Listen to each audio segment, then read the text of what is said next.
পৰৱৰ্তী খবৰ 20 জুলাইৰ পৰা যোৰহাটৰ কৰঙাস্থিত শ্ৰী শ্ৰী কাঠবাপু সত্ৰত অনুষ্ঠিত হ'ব সদৌ অসম সত্ৰ মহাসভাৰ সমন্বয় সেতু বন্ধন শীৰ্ষক কাৰ্যসূচী।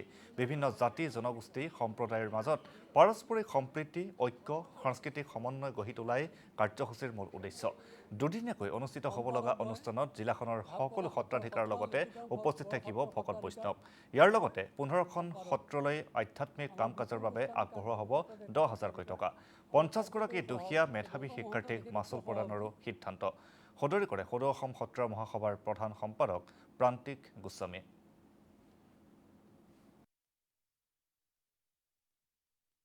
সেতুবন্ধন প্ৰগ্ৰেমটো এইবাৰ সকলো জাতি জনগোষ্ঠীৰ সমন্বয়ৰ যিটো সেতুবন্ধন সদৌ অসম সত্ৰ মহাসভাই সদৌ যোৰহাট জিলা সত্ৰ মহাসভাৰ সৌজন্যত শ্ৰী শ্ৰী কাঠবাপু সত্ৰ কৰঙাৰ আতিথ্যত এই কৰঙাৰ ঐতিহাসিক কাঠবাপু সত্ৰত অনুষ্ঠিত কৰিব।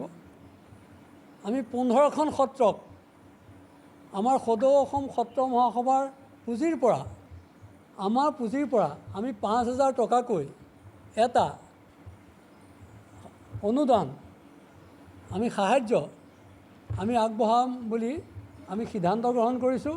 সদৌ অসম সত্ৰ মহাসভাই এইবাৰ স্নাতক ডিগ্ৰী লোৱা বা ইঞ্জিনিয়াৰিং মেডিকেলত নামভৰ্তি কৰা স্নাতকোত্তৰ ডিগ্ৰী নামভৰ্তি কৰা দিল্লী বা অন্যান্য স্থানত অসমৰ ভিতৰতো আমি সৰ্বমুঠ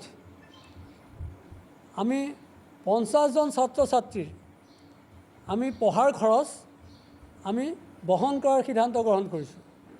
ইতিমধ্যে সেই ছাত্ৰ ছাত্ৰীসকলক অৱগত কৰা হৈছে।